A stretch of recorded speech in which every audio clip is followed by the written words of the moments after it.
Hello, everyone, and welcome to the Laura Hill podcast. I'm Laura Hill, and today I am talking to the amazing Paul Davies. Welcome, Paul. Hi, how are you? I'm so excited because I've been obsessing over you for the last week and looking at your Instagram, listening to all the podcasts you've been on. I'm so excited to talk to you.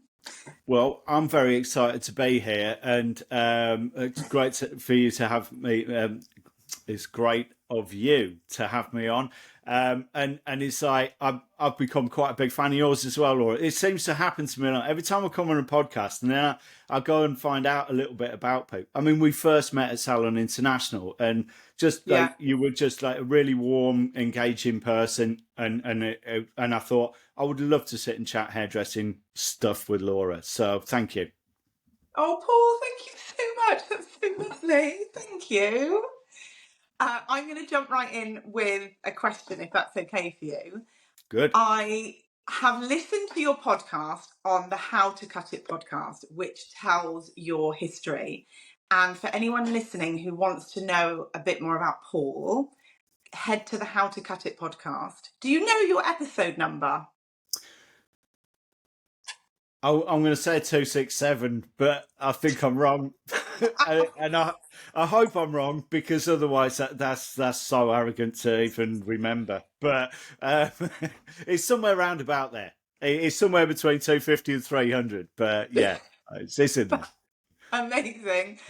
Well, everybody go and check it out. It's awesome. It's amazing. I learned so much listening to Paul and Dom talk. So head over there for Paul's history. However, I would like a quick elevator pitch because I think it puts into context what you're doing now, just to let everybody know who you are and how you've got to where you are now. Is that Sure. all right? Yeah, cool. So, hi guys. I'm Paul Davies. I currently I do about 3 days a week as a freelance hairdresser, but the rest of my week, which seems to be another 8 days, I'm working as a business mentor. And what qualifies me to be a business mentor? I started hairdressing at 17, went to the local college, had a couple of jobs after that. At the age of 25, opened my first salon, grew it from just myself to 10 people. It did take 15 years. It's what we call an overnight success. And then from there, I bought a larger salon and took that over. It only had 14 people in at the time. And then we grew it over a 12-year period to 28 people, doing hair and beauty. Massive retail organisation. We used to do in excess of £200,000 a year. So that's kind of basically what qualifies me to be the person that I like to be now. And the one thing that I miss about being the leader of a big salon is the mentoring opportunities that you get to help people grow. And I hope that I'm in a position now to not just help them grow their business, but to grow as people. It's just such a nice thing. Been on a big growth curve myself. That was a good elevator pitch. That's amazing. Dragon's Den next week. Tell me what you do now. Tell me more about this business as a business coach. Yeah, it's an interesting one, really, Laura. So what I'm trying to do at the minute, I'm a 53, soon to be 54-year-old man. So I'm learning what I can learn about TikTok and Instagram, and I'm just trying to throw out some nuggets of information. I'm a huge believer in sharing, and so if I can give people a little bit of something that makes them think and that makes them want to try new things in their business, whether they be a freelancer, a salon owner, or whether they're an educator, it doesn't matter. Business is business. And it's about that. And then people can contact me. I'm happy to just sit and have a chat with someone on the phone. I say it's an hour. It could be 2 hours. And then I just write up my basic thoughts about it, send it back to them. It costs nothing. I also outline kind of like what I think we should do moving forward and what the cost implication is, because I'm a big believer in transparency. I think, you've got to be transparent from the outset. And then we work out a way of working together. I think personally, we all know what we should be doing, Laura. We just know, but we're not doing it, are we? And sometimes it's because we don't know how to start. Sometimes it's because we do know how to start, but we just think, oh God, if I start that, it's going to be such a big job. And it often isn't. It's just motivating yourself to do that thing. How long did you think about starting a podcast until you started it? Oh my God. Honestly, about 7 or 8 years. I know. And it's like, so at that point, if we'd have been working together, Laura, we'd have sat down, we'd have had that conversation, and it probably would have started with, so what does it look like? What does it sound like? Who do you want to speak to? And then you'd have all these exciting ideas and you'd be all full of energy for it. And then I'm like, what's the hurdle? What's stopping you from making that jump? Is it money? Is it financially like impossible in your mind? Or is it time impossible in your mind? Or is it like, I haven't got the technical skill set? Then we work on the things that are hurdles, because that's all they are, hurdles. They're not barriers. Barriers will stop you. A hurdle's just something to be jumped over, right? I And with a love little that. bit of training, you can jump over the hurdle. So that's kind of what I do, really. And yeah, I've loved doing it.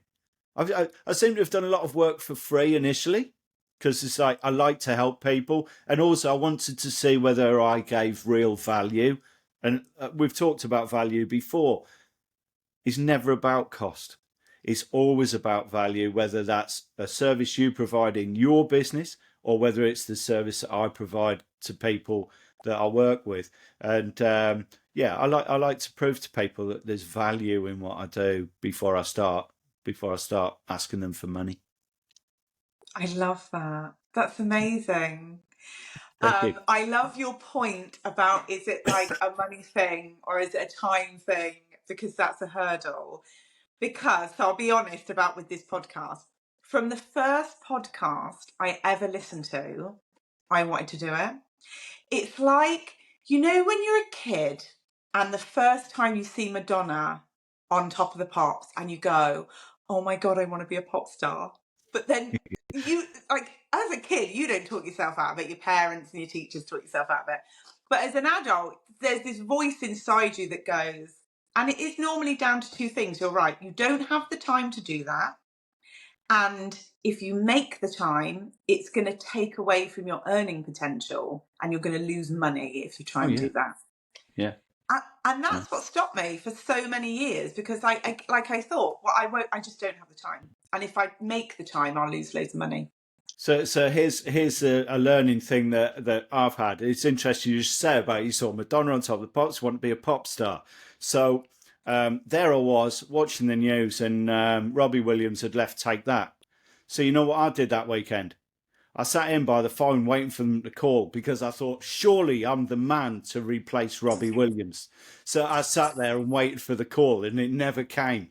And then like 20 odd years rolls on, and Zayn Malik left One Direction. And there I was sat there by the phone again all weekend waiting for the call. I was that guy. I knew I was that guy. They didn't ring. And that's when I realised I knew what the right thing to do was. I should have rung them, because they didn't know who I was.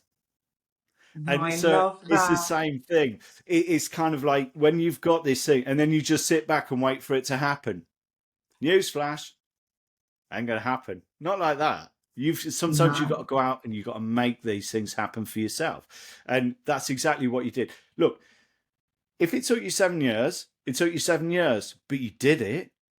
You found out what your hurdles were, and you jumped over your hurdles, and here we are today, having an amazing chat around hairdressing business, and you're on like probably episode who knows what of your podcast.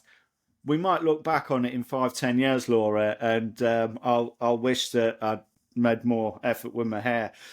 Or, but it's like, you know, you've got to start, haven't you? It's like my TikTok at the minute. I'm putting stuff out there. I don't think it's authentically me because I'm a little bit nervous. I come across a little bit serious. I'm not that guy, but all of my TikToks at the minute they all seem a little bit stern, and I'm sure I'll work my way into it. I'll learn as I go. Perfectionism is just another name for procrastination.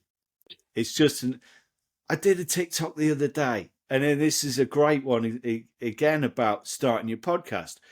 At some point, you have to sit down and say, so why haven't I done that? Well, I haven't done it because I haven't got the time. Well, there's 24 hours in a day. You worked for 8 of them. You might have spent some time with family or friends, and it's kind of like, but there was some time left. So it's no longer a reason. It's an excuse. It's kind of like we're full of excuses and reasons. And I was talking to someone and I was saying, look, you know what? It's like, here's the difference between an excuse and a reason. You know, oh, well, I was on my way but I nearly crashed the car. And then I realised that I'd forgotten to take the dog for a walk. So I had to nip home. And then I took the dog out. And then I realised there was nothing for the kids' tea. And so I had to do that. And that's why I'm late. No, that's not a reason. That's an excuse. The reason was didn't plan my day effectively, didn't organise my time, didn't leave the house in time, and that's why I'm late. So I'm sorry. Like that's a reason. Like the other one's just an excuse. It's full of like just garbled things. And again, successful people, they'll find a reason. And it'll either be a reason to do something because it's the right thing to do, or it's a reason not to do something because it's the right thing to do. People who make excuses never, never, ever have success. So every decision, every little bump in the road, every little hurdle you come across, is this an excuse or a reason? And that's the big question I ask myself all the time. It's like excuse or reason. Find the reason, leave the excuse where it belongs. Well, are we allowed to swear on here? Yeah, I think so. Cool. I'm It's quite not a new to big. this. It's not a big sweary word, Laura. No, I love that as well. I made that up by myself. Quite proud of that one.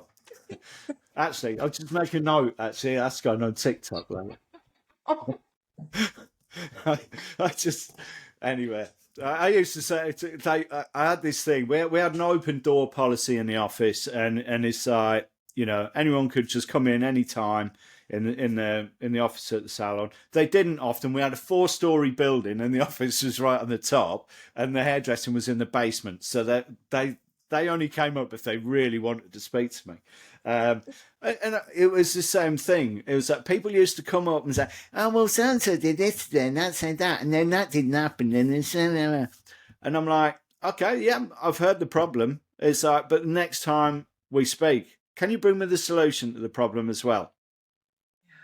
And it's like, and I don't know whether she'll listen to this or not, but she deserves a name check. Never have favourites in your business unless it's Poppy Brown, because Poppy Brown was my favourite.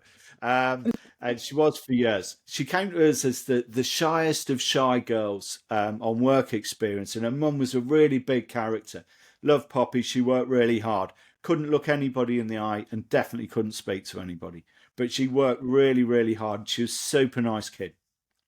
And at the end of her work experience, her mum came in and said, "How'd she get on?" I said, "She's been lovely. She's been brilliant." And her mum said, "So are you going to give her a Saturday job then?" And I said, "No, I can't do that, Gina." And she said, "Well, why not?" I said, "Because she's too shy." And it's like, you can't have that in our industry. And it's like, I suggest she gets a job in a cafe, like sort of waiting or whatever, where she's going to be forced into that interaction, or like do something really crazy, get on the bus and then talk to the person sitting next to her. Like just say, "Oh, have you got the time, please?" Or it's really, really like nice weather, bad weather. What? Start conversations. And Gina said, "Yeah, but you could help her with that here." And I'm like, "Gina, I haven't really got the time. It's just like I need someone who can just hit the ground running." Anyway, she bullied me, Gina, and I gave Poppy a Saturday job. And then she went on to be an award-winning apprentice and went on to be like a super, super stylist. And yeah, she was one of those people. And then she had kids really young, 19. She had her first child, and everyone was like, "Oh, that's terrible. She's ruined her life." You know, like the narrative is nowadays. Whereas, like 50 years ago, if you hadn't had kids by 21, it's like you were fundamentally dead. Anyway, and she went on maternity leave. She came back, and she's a brilliant mum. And childcare is difficult, isn't it? And juggling life can be really difficult. So Poppy used to come in and she'd say, "Look, I know I do a Tuesday afternoon, but now it's like my mum's doing this and like my dad's doing that and I can't." And it's like, "But I can do this instead." Because she'd learn. It's like, I'm not interested in the problem. Like, never interested in the problem. Let's talk about the solution. It's like, because that's the positive. Problem. Don't you get a little bit kind of fed up with like negative Noras? Yeah. I think that's an amazing piece of advice, because I do think we sit in, we just tell ourselves no so much, don't we? And you actually wouldn't do it to someone else, would you? If someone else came to That- you and said, "I've got this massive problem," whatever, got this massive problem, the first thing you do, most of us would do, is try and help them find a solution. It's so yeah. natural to do it for someone else, isn't it? If one of my clients comes to me with a problem in their business, or even if it's in their personal life, because I think that is a big part of your business. If you've got to have personal goals as well as business goals, and if they come to me with what they believe to be a problem, the best thing that we can do first is kind of like, what's the worst thing about this situation? And like, can we take that bit away? And if we take that bit away, what does the rest of it look like? And often you take away that little bit of pain and all the other things don't hurt so much anymore. That's why I call it first hair and beauty first aid kit, because that's what it's about. Anything that is irritating, is sore, is bruised, it's just like, let's take some of that pain away and see what the rest of it looks like. And often it's just not that important anymore, is it? It's normally one thing that's really, really getting you down. And that's where the solution thing, it's a lovely thing, isn't it? If you're a salon owner, you've got one stylist in there, they generate money, but they piss everybody else off. It's like, that's your pain. That's why everyone else is now unhappy. You can't look at the £2,000, £3,000 a week they're putting in the till. It's irrelevant. If they're spoiling it for everyone else and ruining the culture, you've got to cut out the cancer. It's hard. It's like, and when I say cut out the cancer, it might be that person needs re-educating in how to be around the others. It might be, and you see it a lot. I'm a big football fan. You see it a lot in football, where you've got this really, really kind of talented player, but they keep doing the wrong thing, like swearing at the referee or kicking people up in the air or whatever. They did it with Wayne Rooney at Man United. They made him captain. He was so fiery and hot-headed, made him captain, and all of a sudden he's gone, "Oh, hang on a minute, I've got a responsibility here." And so it might, when I say cutting out the cancer, it might not be manage the person out of the business. It might be manage the person to be better with everybody else. And so again, solutions. I love a solution. I love positivity. It's what I'm all about. I love that. That actually segues me beautifully into my next question, because I've been watching your Instagram and you use this phrase called supportive accountability. And I would love you to explain that, and what that is, and what it looks like for the people you work with. Okay, so everybody has a fair idea of what they should be doing in their business, like always. And the fact that they're not doing it is a problem for lots of reasons. And the main reasons are they don't know where to start, or they come up with lots of excuses and no reasons for doing it. So the support part of it is sometimes someone needs a hand holding. They need to be guided through a process, or they need to narrow down their field of vision. You know what it's like, Laura, you're a creative person. You haven't started a podcast because you were just happy with your lot. You wanted to do that, and you probably want to do something else. And then there's this thing in the background, and sometimes we just narrow the field, and that's where the support comes from. It's like, what's important now? What can you do today that is going to help you do those other things? Or if we stop looking at some of these other things just now, can we concentrate on this thing that's going to help you build the rest of it?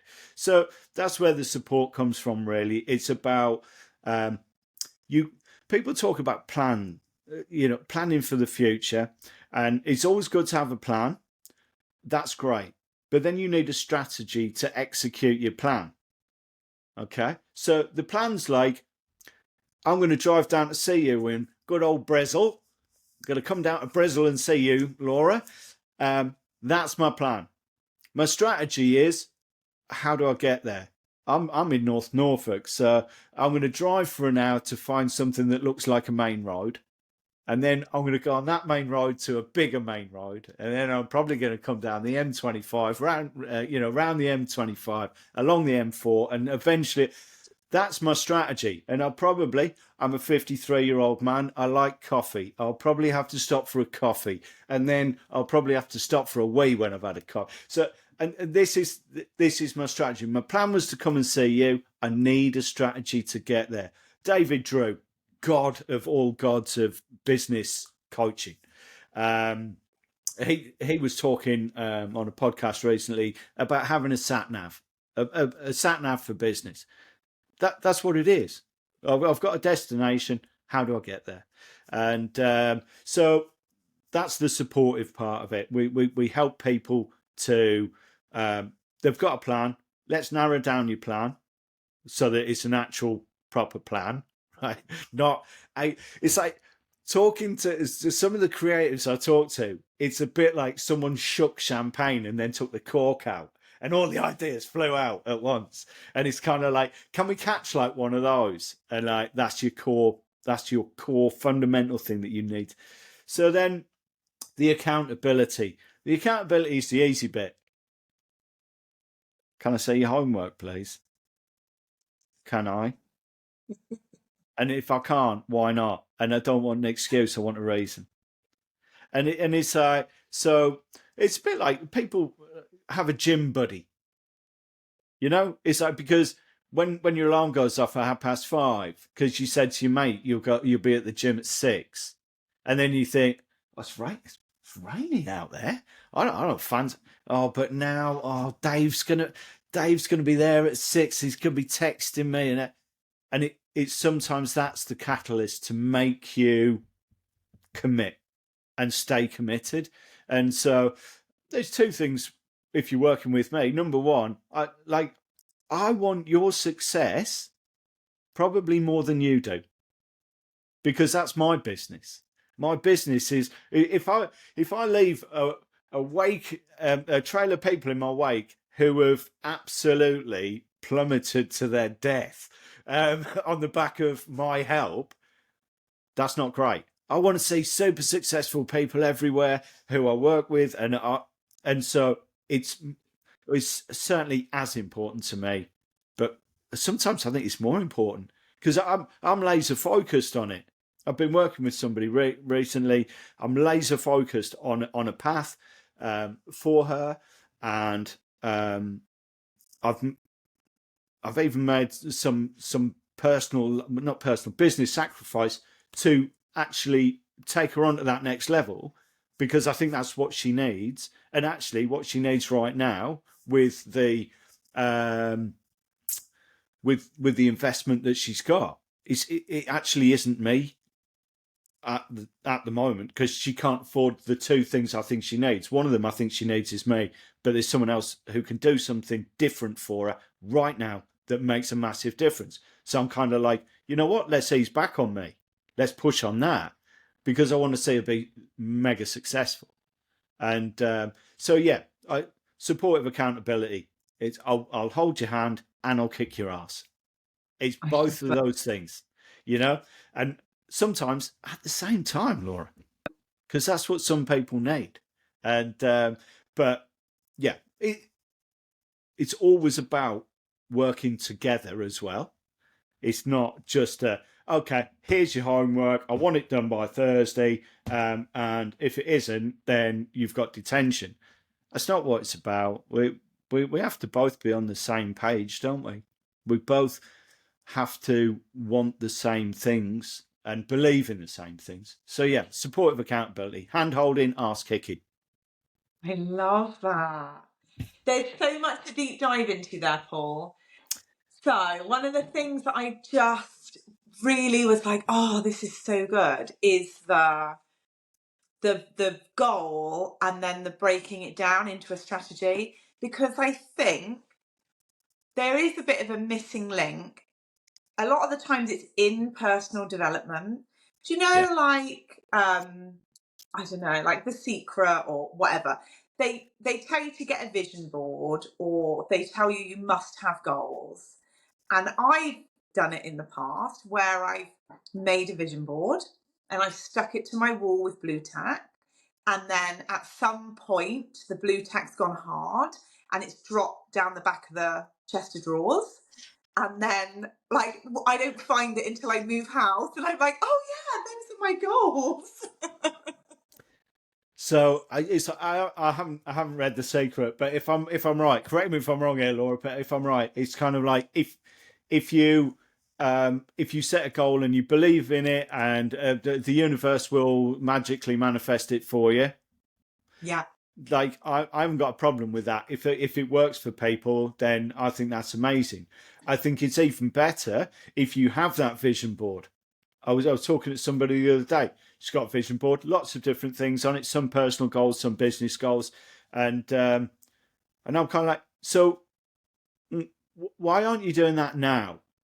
Why are you waiting for the universe to give it to you? What's stopping you? What's the hurdle? Is it a barrier or is it a hurdle? What do we need to jump over so you can get closer to that thing? You might not achieve it like straight away. I I've had people I've had conversations with, and we've had like a 1 hour. I call it a cozy chat. I believe the technical expression in the industry is a discovery call. I because it's always going to be a cozy chat with me because I talk too much.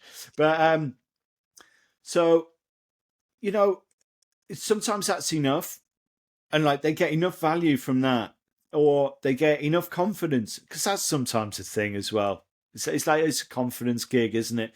And sometimes it's just like getting over yourself, getting over your perfectionism, whatever it is. Just try, and then they go away and go, "Oh, I just tried it. You know what? And that was brilliant." And now I'm like, "Well, look, if you ever need to chat again, call me, because the next thing might be a bigger thing and I might be able to help you more." I don't know. Some people, it's like, I think this is a 5 year plan. Like someone I'm working with at the minute, I think it is a 5 year plan. And I think we're going to have times when we work quite intensely. I think we're going to have time off, and then I think we're going to revisit. And that flexibility. Once you've charted your route and you've made your plan, there's this thing called the S curve of success. And you start doing something and you start to get up there, and once you get up to there, something's going to happen. You're going to drop off and you start to come back down again, but then you boost yourself and go back up. And that's what a journey is like in a business. And so there'll be times when you're doing great things and you're growing, and I'll be in the background thinking, when this bit's achieved and we start to drop, that's what we need to do to go again. And it'll be, yeah, stage plans. The bit from North Norfolk to the A14 is going to be the slowest bit of my journey to you. And then I'm gonna pick up the A14, and then I'm gonna pick up the A1, and then I'm going to get on the faster rides, and then the bit towards the end is going to be slow again because we're going to be on the smaller rides, and that's a business. That's a business like strategy right there. You can't just expect to jump in and go bang. Here we are. That's what I want. That's what I want. That's where I'm starting. It's like bang. It's not going to happen like that. It's like it's going to be a meander, isn't it? Some slow bits, some fast bits, but that's how you formulate a strategy. Look at what your plan is and what are the hurdles, what we're going to have to train for before we can jump. And then the next bit might be just a little downhill and it's really easy. And then we're going to have another hurdle or there'll be a ditch. And then we've got to learn so we can jump again.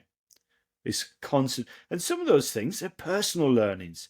So anyone who wants to go back and listen to episode 267, 276, 268, I can't remember, whatever it is, you will realise that at the end of that podcast, Dom, who I now count as like a really, really special person that in my life, and I've only known him since that conversation.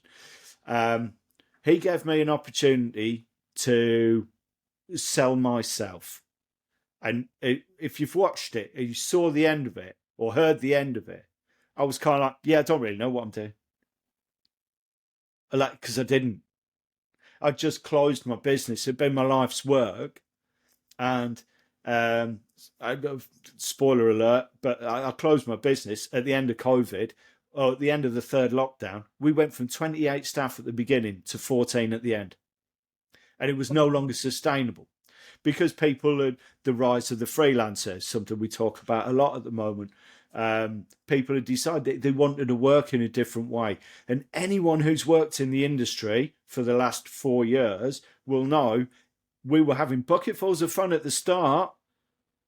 And then we came back after COVID and we were super excited and then realised that the working schedule was horrible. The conditions were horrible. The people were wearing plastic gowns and we were wearing masks and visors and the communication was wrong. We had a big team. We split them in two different shifts. So now, Mary wasn't working with Sally and Mary likes working with Sally, but there was nothing I could do about it.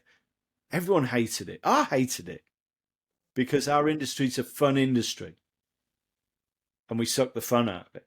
And so, I couldn't have been more sad. I don't think I've ever been depressed. I don't know if you noticed, I'm quite an upbeat person, but I was so sad at that time. And, even at that conversation with Dom, there were things bubbling up in the back of my mind. Oh, maybe this, maybe that. But I didn't really have any direction. I didn't have a clue. So I didn't have any strategy because I didn't really have a plan. I feel like I got a plan now. So I suppose this is the magic of your coaching, isn't it? So how do you get from not having a plan at all? Someone who's maybe thinking, I'm just not happy.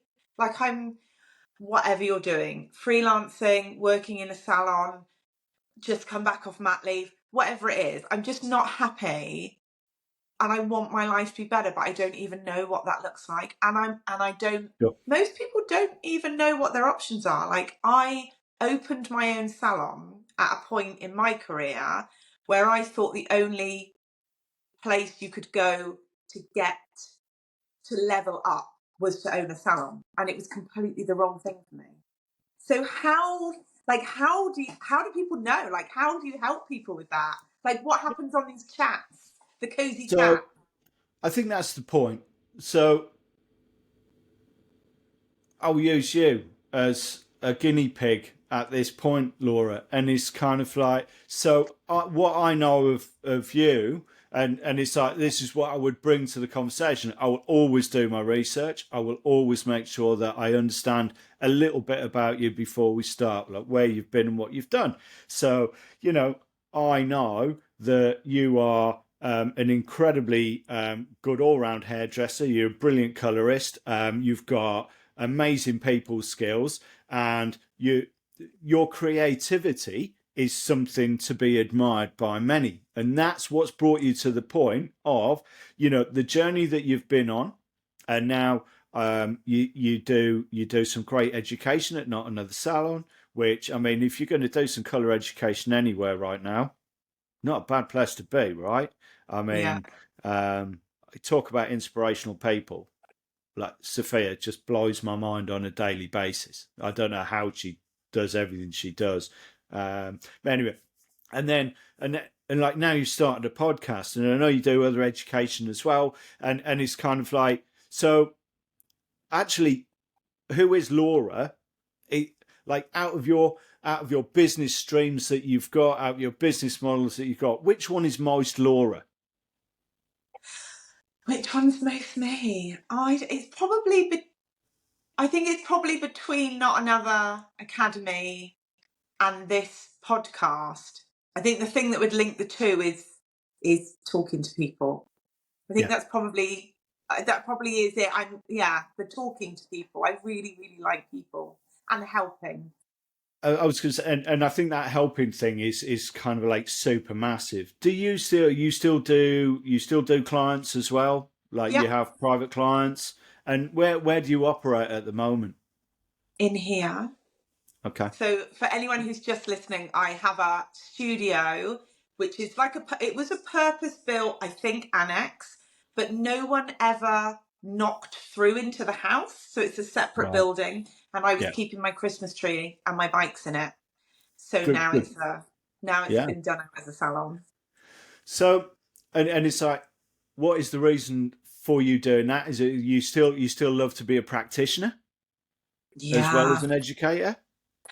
Yeah, and my most of my clients I've been doing for over a decade, and they're like friends. We know so much about each other, and I love them. And I can't imagine them not being in my life, to be honest, So selfishly. So if I said to you, you can only now do one of those things forevermore, which one gives you the most pleasure as a person? Which one is the one that makes you feel like most excited when you get up in the morning? Oh gosh, that's really hard. I know. That's so hard. Oh no. And I'm not saying that you can't No, do the others, no, but no. I, I would say not another salon. And it's not like I have there's not even a hierarchy because they're all for really different reasons, which I think is why I do lots of different things. You know when they say that thing about marriage where you expect your partner to be your lover, your best friend, your parent your children, keep the house yeah, clean, listen to all your problems, give you advice, da da da da. And actually, what you need is different people for all those things. That's too much on one yeah, person.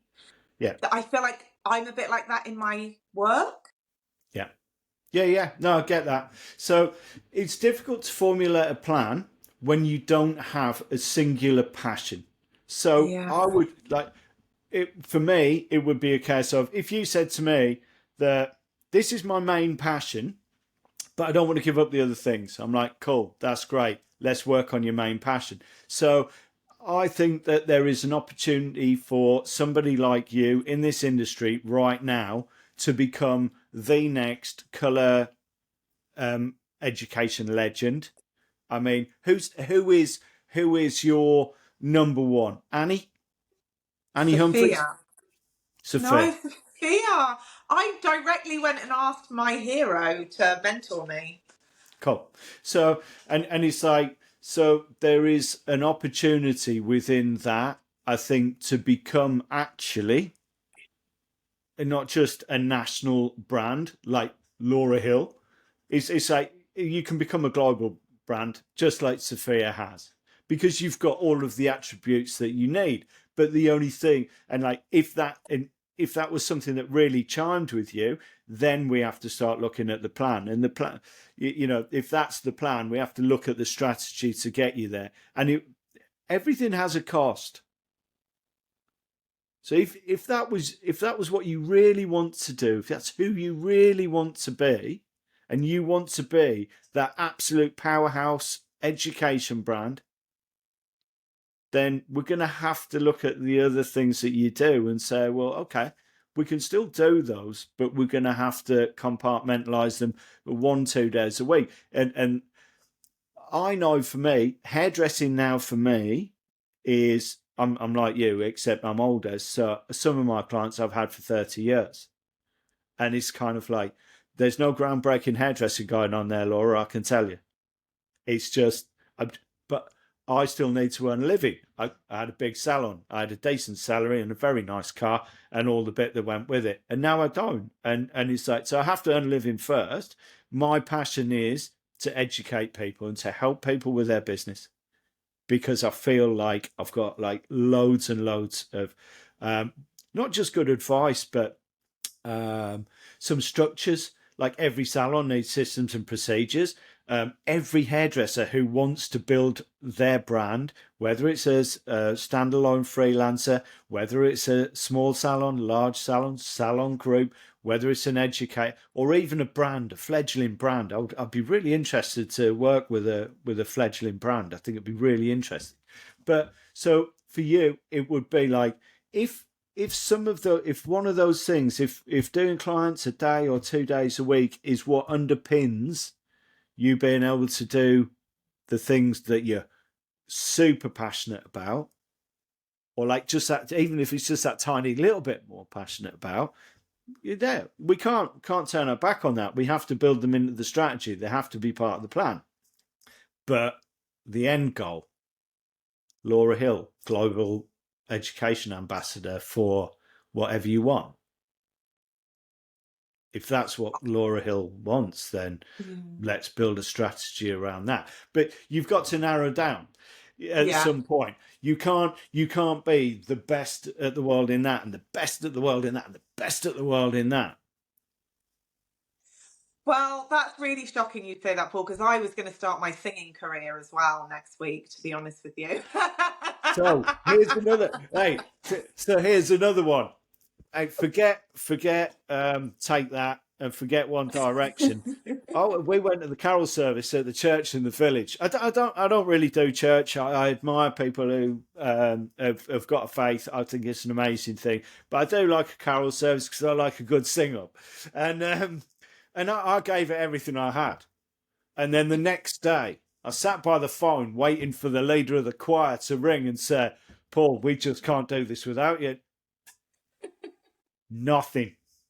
Still waiting, and it's not. It's like it's what? Say February, man. Nothing.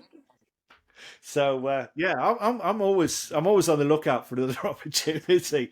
But yeah, I I would. love that. I love that. And do you know you are so right. And I think there's so much talk about niching in our industry. And I honestly, I do think that's one of the things that fills me with fear is that I would never be successful unless I niched at something.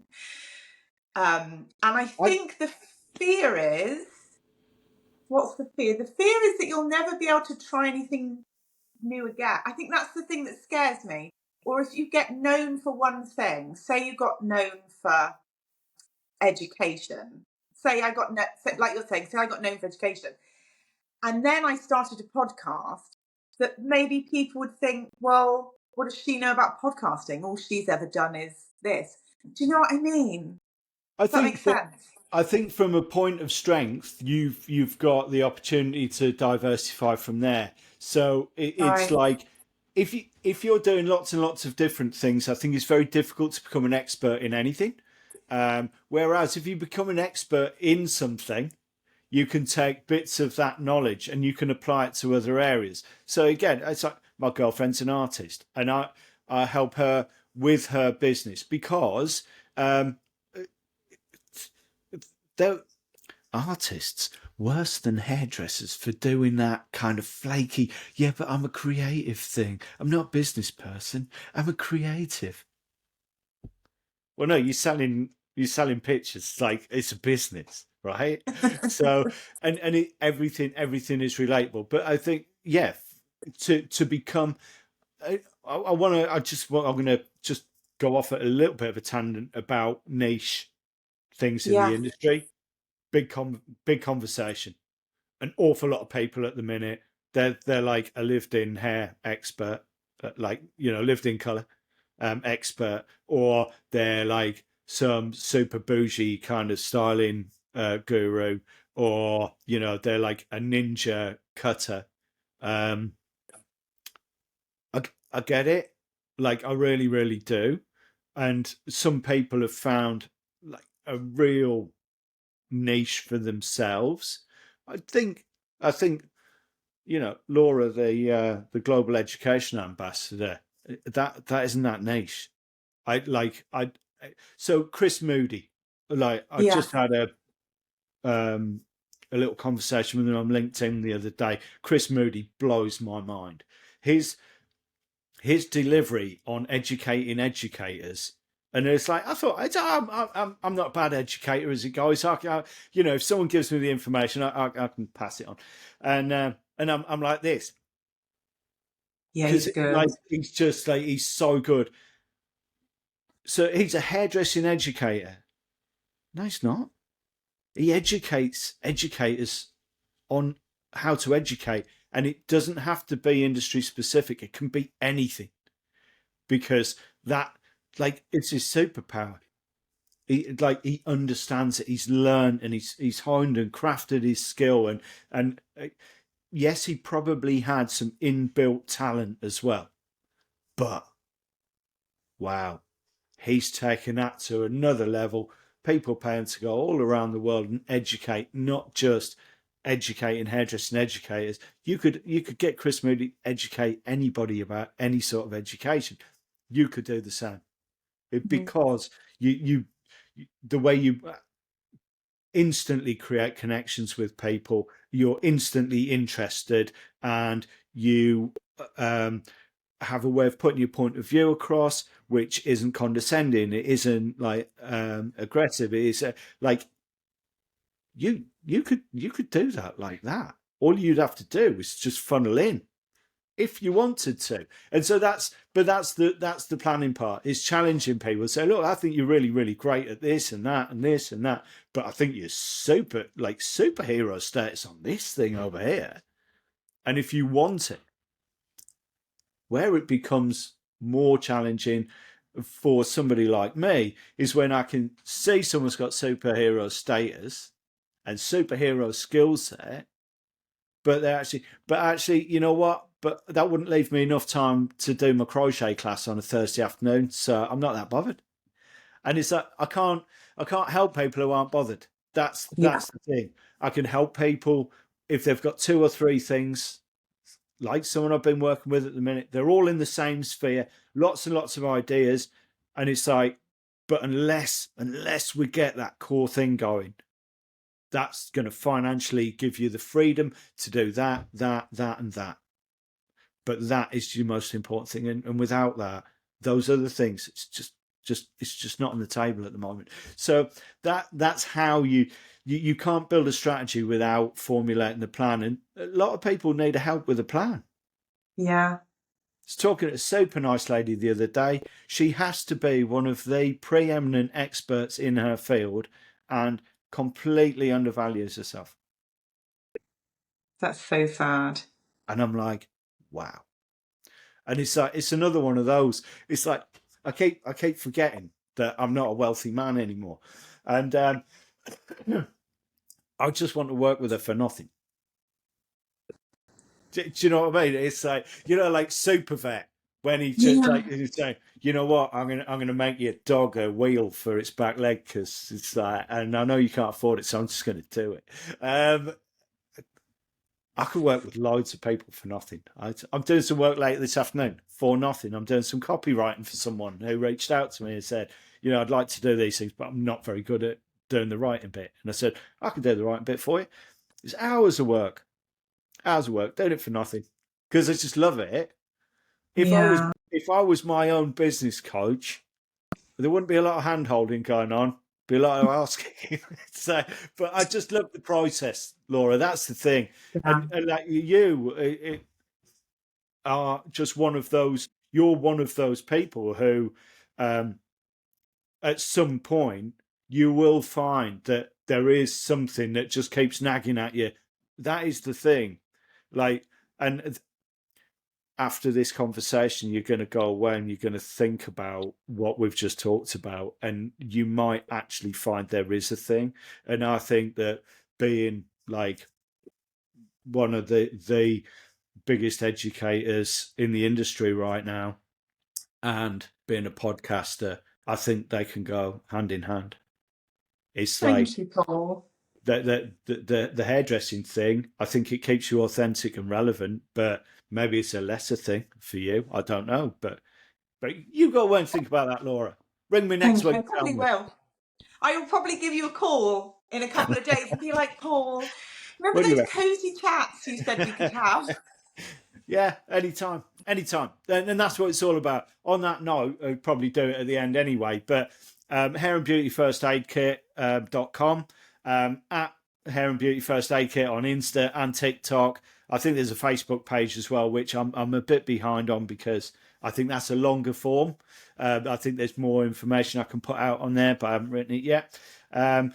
So yeah, like if you do want a cozy chat, just like my number's on everything. It's just my number. It's not a business number. It's not, it's my number.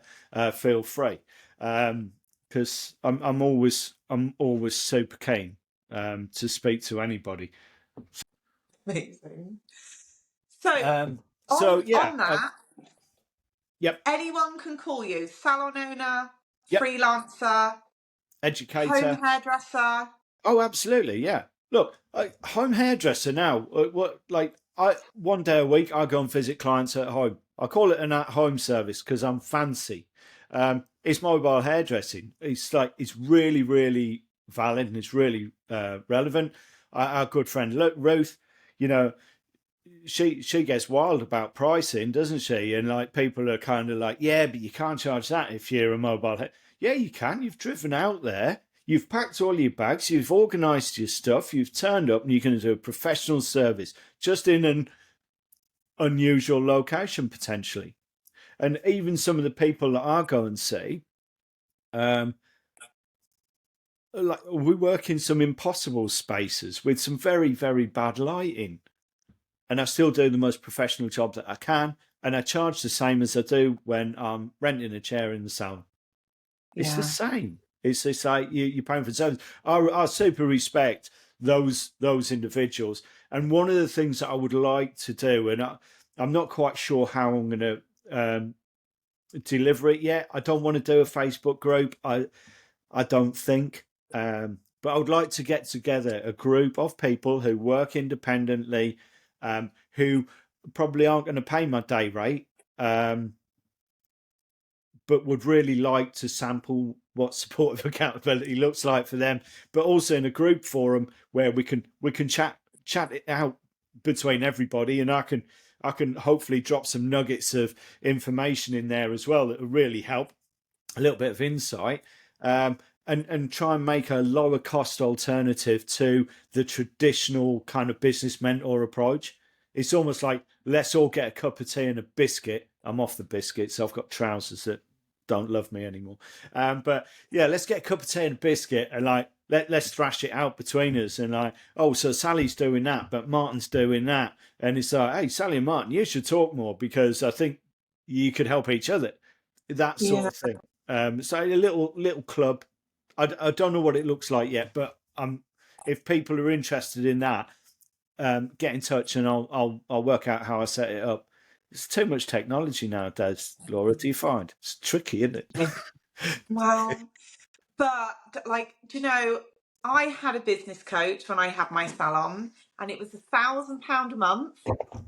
Yep. Don't choke on your tea. It was, that is not affordable for someone who's on their own. That's, do you No. know, So what you're doing is by doing that group, you're giving people the option if they yeah, genuinely cannot afford your yeah, normal day rate. You're yeah, giving them a chance to have a piece of you and a yeah. piece of a community that's like minded, aren't you?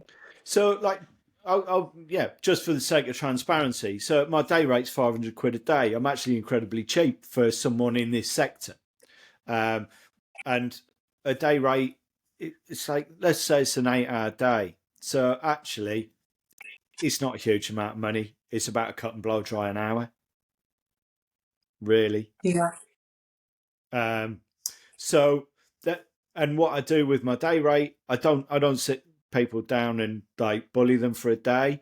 I'd say let's spread it over a month, and so you'll probably get like we'll have a Zoom every week for an hour, and so that'd be 4 to 5 hours of your day, and then the rest of the time I'm following everything that you're doing on social. I'm listening to every podcast that you get on, making notes and plans for where I think we should be going next. I'm making plans for the next month that you haven't even booked me for yet, and because like there's a lot of value in there, and we've said it. I don't know whether we said it earlier or whether we chatted before, but I never think it's about the price. It's about the value. And for your £1,000 a month, you weren't getting value because it ended up not being affordable. I would say at the end of 3 months, if my fee doesn't become irrelevant, then I'm not giving you value. If you're not getting £500 worth of value out of me, you're not. Or you might find you are, and you go, actually, Paul, I'd like you 2 days a month now because we've got real value, and I think we can push on and do those extras we talked about. I also do a half day. It's 4 hours. It's 300 quid. And again, 300 quid. It seems like a heavy outgoing once a month, maybe, but we could have 4 Zoom calls a week and we'll just chat through everything, set your homework, we'll follow up on it the following week. Some people, it's just like they want to have that supportive accountability on an ad hoc basis. It's £100 an hour.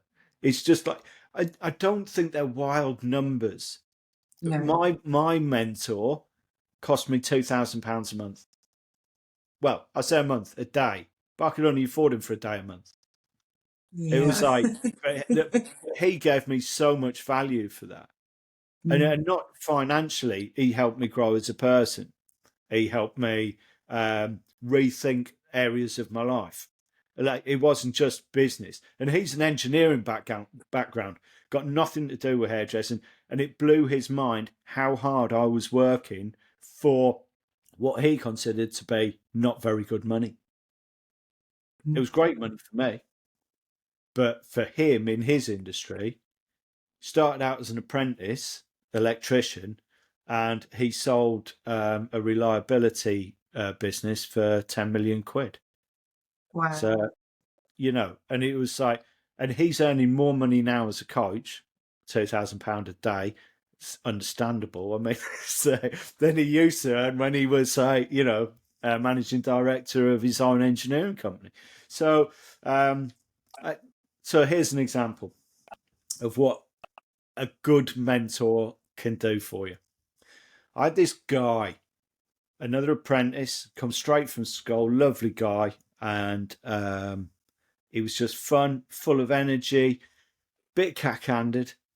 His hand skills weren't the best. Clients loved him. He'd do anything for anyone. He was just brilliant. Loved him. He was great.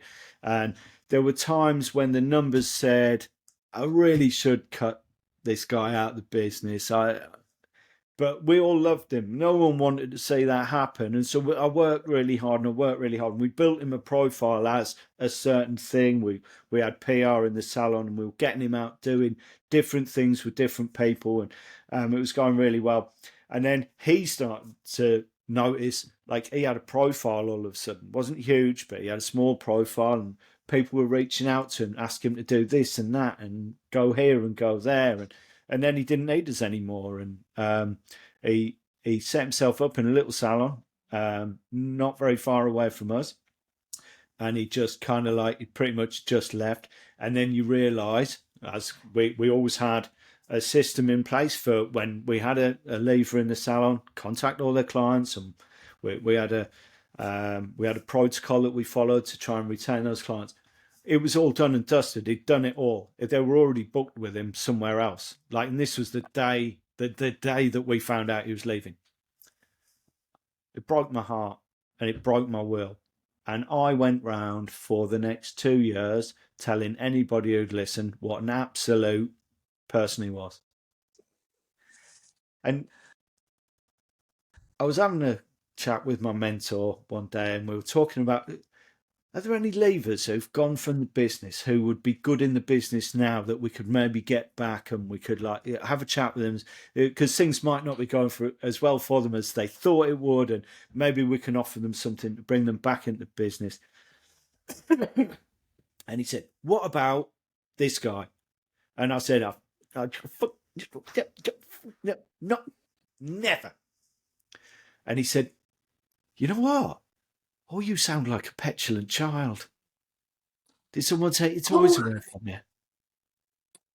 And I was sitting on my hands. He's a really good friend of mine as well. And I was sitting on my hands because I thought, if I don't, I'm going to attack him. Because I was how angry I was over that situation. I was furious. I was fuming. And I just said, "Look, I'm going to go now because I just don't think there's going to be anything positive come out of this conversation. So I'm just going to leave." And he said, "Yeah, that is the sort of thing a petulant child would do." And I got in my car and I drove in an irresponsible fashion, effing and jeffing all the way down the road. And then I was about 5 miles down the road and I was effing and jeffing a little bit less and got halfway home and I was starting to think, yeah, but I mean, that's a bit harsh there. I'm not happy with it. By the time I got home, my adrenaline started to subside, and I just thought, like, really, you know what? When I was the same age, I probably did a similar thing, but we didn't have social media, so it was a lot harder. And if I'd have stayed in my last job, I wouldn't be running this salon now. And the next day, I sent this guy a message and said, "Can we meet up for coffee?" And he said, "Why?" So "I want to apologise." And we met up for a coffee. And I said, "I want to apologise to you because for the last 2 years I've been telling everyone you're a massive, and that wasn't fair, and I'm sorry." And you know what? From that day on, it changed my outlook on so many things. I never get cross about stuff, or very rarely do I get cross about stuff now. It's like because all that was happening, I was angry. He didn't feel my anger. It was like the only person it was hurting was me. And that's what a good mentor does. It doesn't have to mean that all of a sudden your turnover's gone up 50% and your like net profit's gone up 20%. It doesn't have to mean that. It just means like, am I a better person? Am I better able to manage my business and the people in my organization or the suppliers that I deal with? Like all of those things now, I deal with better because I had a mentor who was talk about making people accountable. I mean, like Ash's version of supportive accountability isn't the same as mine because he's brutal. But I get it, and I understand it now. When you've got 3 people in your phone who you could ring any time of day, like wherever you were in the world and whatever problem you got. Yeah, he's probably the top one of those. And I've been alive a long time, know a lot of people, but he is that guy. So yeah, that's mentorship, though, isn't it? I think it's not always about That's money, it's not always amazing. about success, not about business success or financial success. Sometimes it's about the bigger picture. Yeah, I don't know what I started love that that. one.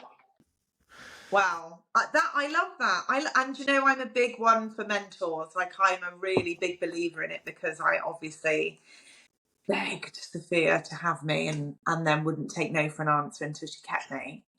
And I just think she sees things in me that I didn't see. She's pushed me in directions that I would never have chosen to go in. And I've learned so much and I've grown so much as a person being under her mentorship. And actually, the reality of it time wise is I'm up at the academy now maybe twice a month. Yeah, Before lockdown, I was up there almost every week, yeah. but now it's more like twice a month. And she has the biggest impact on my growth in the tiniest amount of my time. Yeah, She every single time, and you're right. That is what a mentor is, isn't it? They big shifts. it's people like Sophia And people like my mate Ash, they'll give you a little nugget like that. It's a nothing thing. It's like a throwaway comment, and it's like an earworm. It just gets in there, doesn't it? And then it starts rumbling around, and it grows, and it turns into something. And like if it changes one behaviour, like incremental change, I think is like consistent incremental change is like the biggest results you'll ever get in anything you do. Anything Yeah. you do. So yeah, I mean, I think it's fantastic. It's lovely. Every time I speak to someone who seems to be on a really interesting journey, and has got really interesting projects going on, really interesting to find out. Oh yeah, I've got a mentor. Whether it's just a friend, whether it's a professional thing, whether it's a paid for thing, or whatever it is, you know, when you say I've got a mentor, that means you're a willing student. And I think if you're a willing student, you're an excellent educator. You know, it's people who put up barriers to these things. They don't grow very well, do they? And they don't learn, and then they can't share. And it's like, but that's exactly why you're on the successful like growth path that you're on. It's like you've opened your mind and you've acted. It's great. Thank you, Paul. Thank you. Oh, that was so lovely. What I want to ask you, because I feel like I wish I had you when I owned a salon. That's like I do. I feel like I wish I had you when I owned a salon. So there's going to probably be quite a lot of salon owners who maybe hear this and think, like, I actually just need someone to help me with, like, I felt like, I'll tell you how I felt. I felt like I was on a hamster wheel and I couldn't get off. Mm. And it didn't matter how many hours I worked, it didn't matter how much I sacrificed, I couldn't get off. And that was why I ended up getting a business coach. And so interestingly, the hamster wheel was financial. Every Yeah. penny that came in went back out again. Yeah. And then I heard this, it was a Tony Robbins quote, right? And Yeah. he said that if you say you haven't got any more money, if the government brought in an extra 20% tax today, you would bitch and moan and you would still pay it. Yeah. So you can find that 20%. And that was how, I don't know how I found the money to get a business coach. That was how I found it, because I just told myself, you've got to get off this hamster wheel somehow, Laura. Yeah. So do you have advice to salon owners that are feeling like that? Because I think where the industry is right now, there's a huge amount of salon owners feeling like that. Yeah, I think there are. Look, I say every business is different. Actually, a lot of them struggle with the same things. I was talking to a salon owner the other day who is, they've got a profile in the industry. They're doing great things in the industry.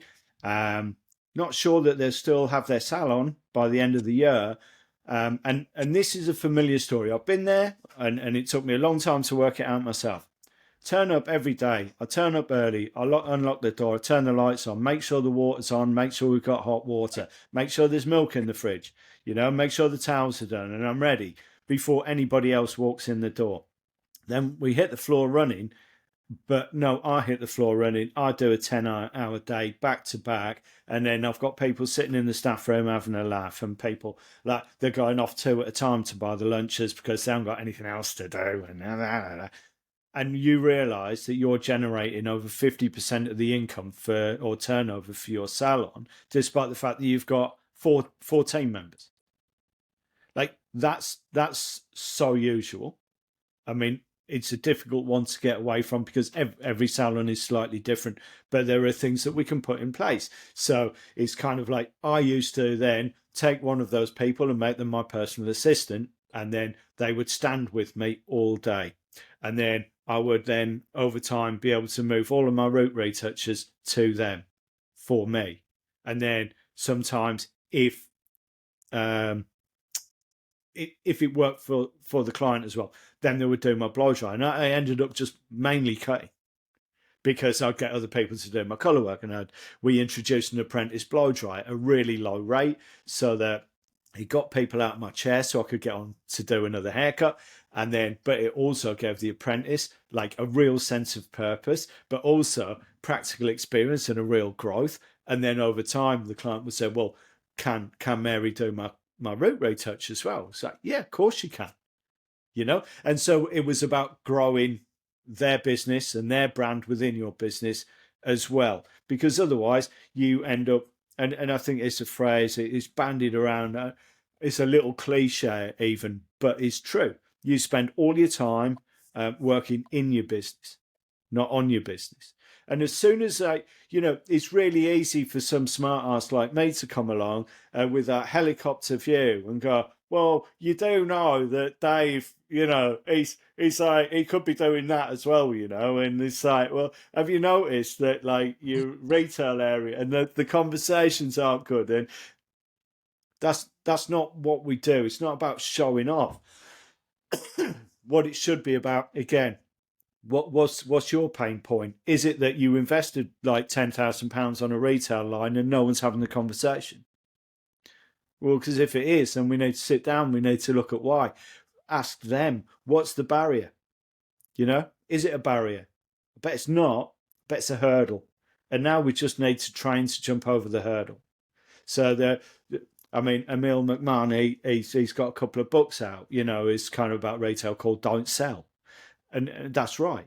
You don't sell. It's like, how many times do you get a client in the chair and they go, oh yeah, my hair's like absolutely perfect, love it, yeah, no problem at all, I'll see you again in 6 weeks, you don't need to touch it.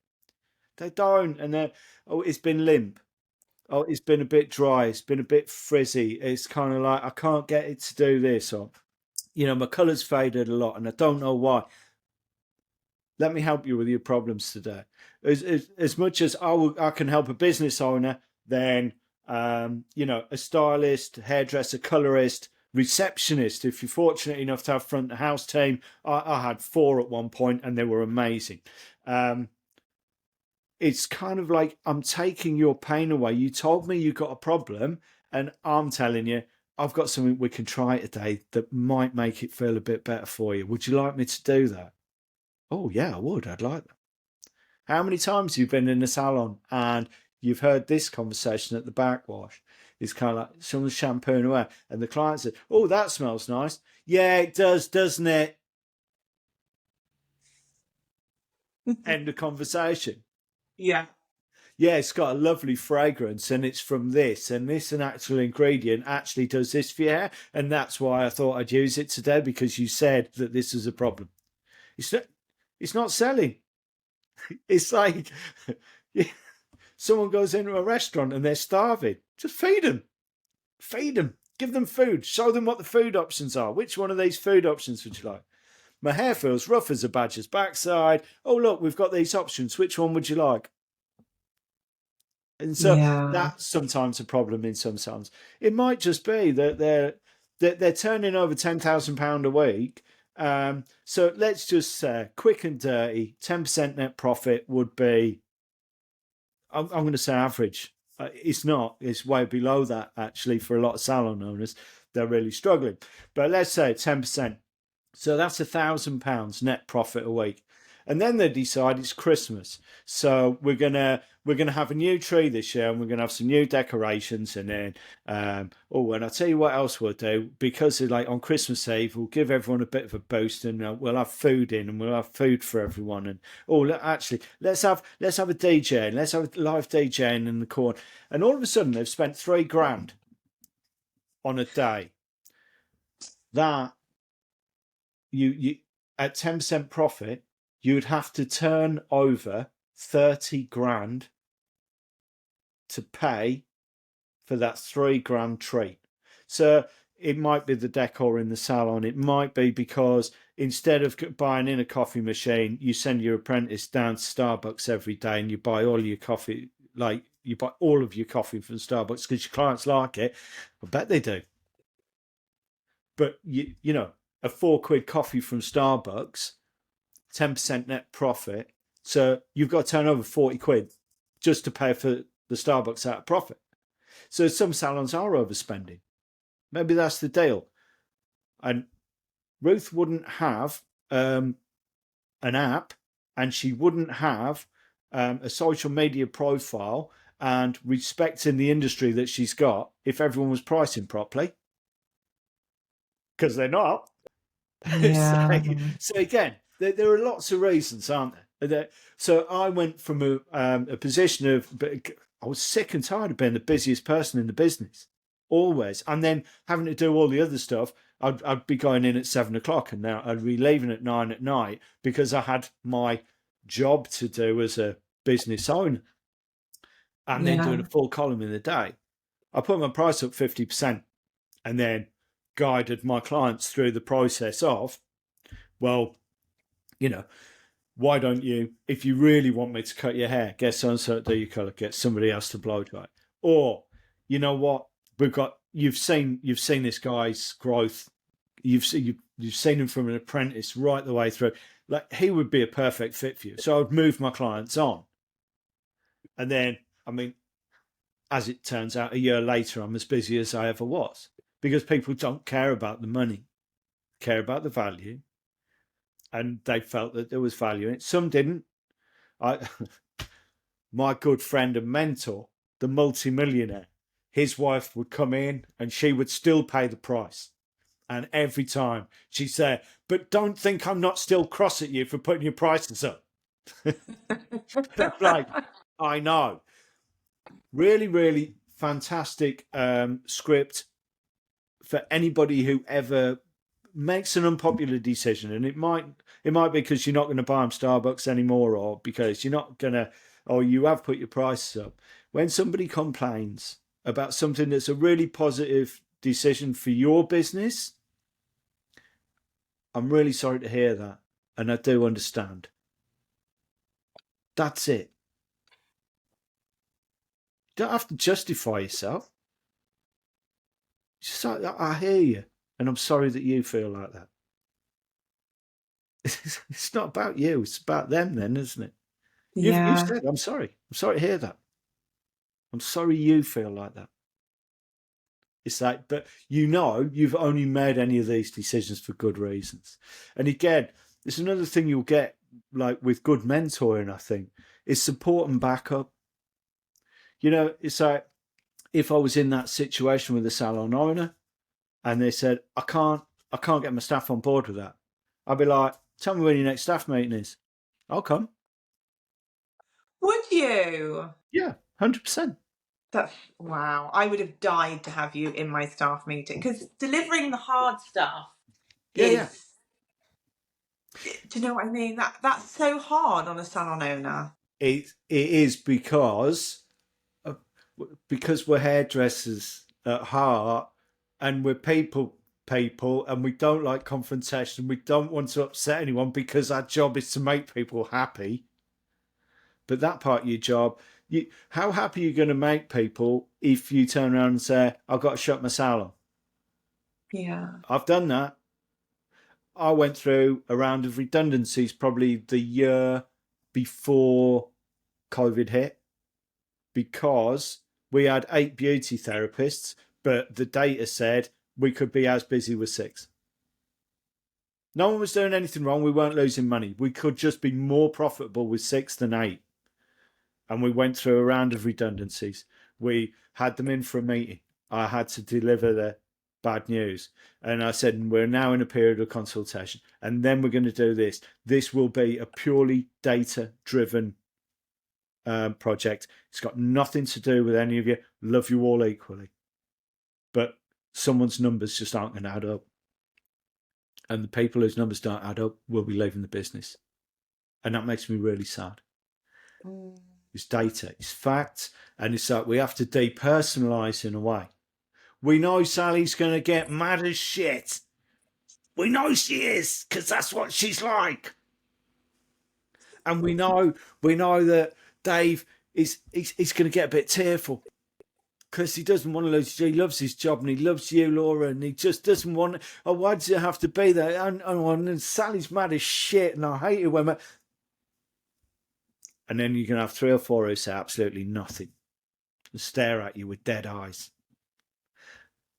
It's not personal, though. It's like, this is for everyone. And it's like there's always a positive spin.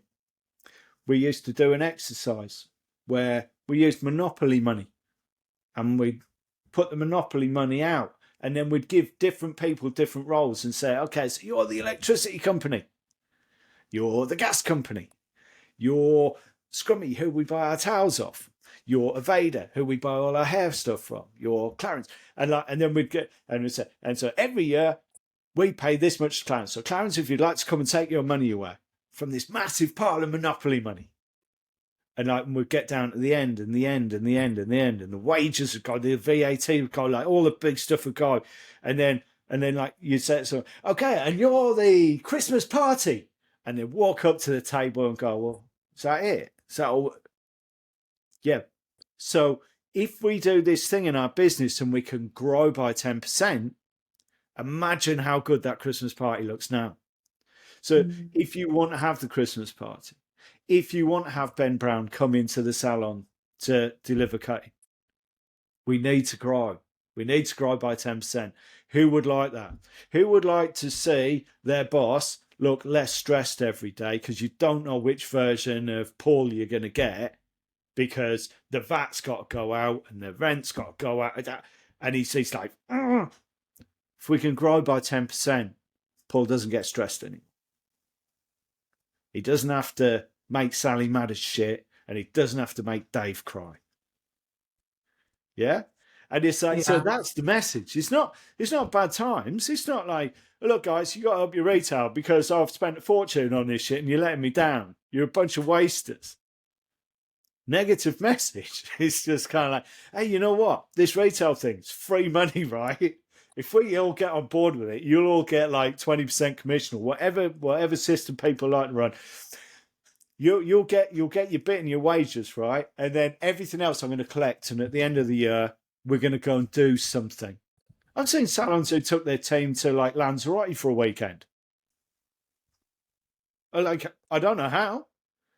Maybe they smashed retail and they had a let's go away for the weekend pot. Rather than the salon owner turning up in their Range Rover and they've just come back from 2 weeks in the Caribbean and they're saying, you've got to sell more retail because this Range Rover doesn't pay for itself. It's kind of like, it's like it's an in it together thing, isn't it? Nobody minds. I think here's a bit British, isn't it? You know, people don't like to see people become too successful. They start wanting to chip away at you a bit. But actually, if as a collective you can be more successful, and when I say that, like where we need to be as an industry right now is all holding hands and looking after one another and also giving each other a kick up the backside every now and again. And we should all be offering supportive accountability to one another. You know, I've got guys who used to work for me. I'd love them to reach out and say, Paul, I'm doing this thing now with site, but I'm like, I'm working really hard, but I don't feel like I'm making enough money or I'm not getting enough time off or like it hasn't worked out. Can you help me? I'd love to help them. Because it's the industry as a whole. I think I'd love to see the industry be so successful that it just suddenly becomes one of those go-to things that people. I'd love to do that. I wish I was in an industry like that. Yeah, I don't know. I just think there's a thing there. I love that. That is like hopefully the future of the industry, isn't it? Because if we could just, I don't know, it's such a simplistic answer, but if we could just charge more collectively and up the profile of the industry, we would be. Because whenever you talk to someone who's not a hairdresser and you tell them the things about your job, they all go, oh, I'd love to do that. It's just that thing with the money. And do you know what I mean? If I was telling you how awesome my job was, which I tell everybody, and I was living in a mansion with a swimming pool and driving a Range Rover, then you would be quitting your job and retraining as a hairdresser. But because I'm living in a 4-bed semi and I'm driving a Hyundai, you're not quitting your job to be a hairdresser. You just think, oh, that's nice for you, and I wish my job was like that. Sure. I know. Yeah. Look, I know people in the industry who are earning very, very little because they undervalue themselves. I also know people in the industry who've done incredibly well out of it, and they have an amazing lifestyle and they have all the trappings of success that go with that. I think a lot of that, for a certain amount of people, disappeared like 2 to 4 years ago with COVID. And I think that the way that the industry is now, I think the way that employment law is now, and the way that taxation is driven now, I think it's become an incredibly difficult way to make money unless you are charging a super premium rate for it. And then there is always going to be disparity in the industry between the lowest people who are charging the lowest prices, people who are charging the highest prices. There will. And I'll just say it again, just because I like to bore people with it. It's never about the price. It's always about the value. And it's like, so always charge what you consider to be the most value for the service that you provide, the expertise, the passion, the knowledge, the care. That's a pretty weighty thing to charge for. So charge in a weighty manner. And then, yes, does it push the industry higher up? I don't know. I don't know if anyone thinks any better of plasterers, carpenters, bricklayers. But I've got really good friends who they're earning huge amounts of money being tradesmen. We're craftspeople. Mm. You know, we should. Why shouldn't we be charging 300-400 quid a day? Like, after that's their labour charge. Yeah. I mean, it's always been a big one in business coaching, hasn't it? Treat your business like a garage would. Think about it in terms of labour and parts. But nobody ever does. You know, when I priced my first business, I went in there, I thought, right, if I work for 40 hours a week and I want to earn X £100, I need to earn X amount of pounds per hour. You know? And it was kind of like, I want to earn 800 quid a week. I'm there for 40 hours a week. I'll charge £20 for a cut and blow dry. That seems to make sense. And actually, you know what? At least there was some thinking in that. But I hadn't thought about all my costs. I just want to earn 800 quid a week, so I'll charge £20 an hour. Nobody's busy 100% of the week. Even when you're really, really busy, Mrs. Smith didn't turn up.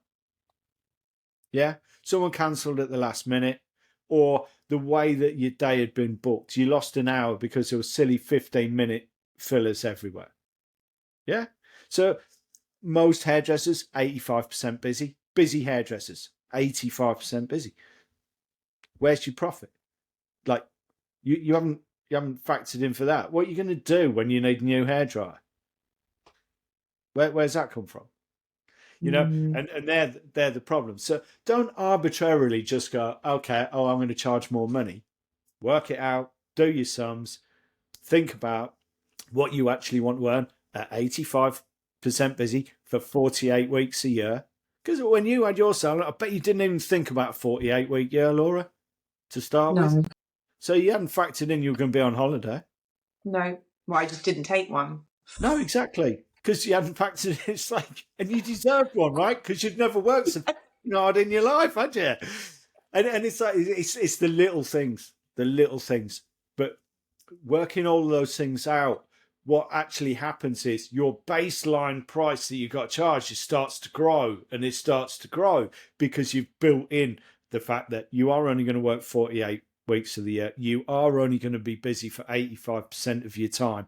You are going to need to look after like repairs and maintenance and replacements, and then you want a contingency for the future, and then you want to be thinking about kind of like what's your next plan, and what money do I need to navigate towards that. So yeah, everyone's undercharging apart from the people who are getting it exactly right.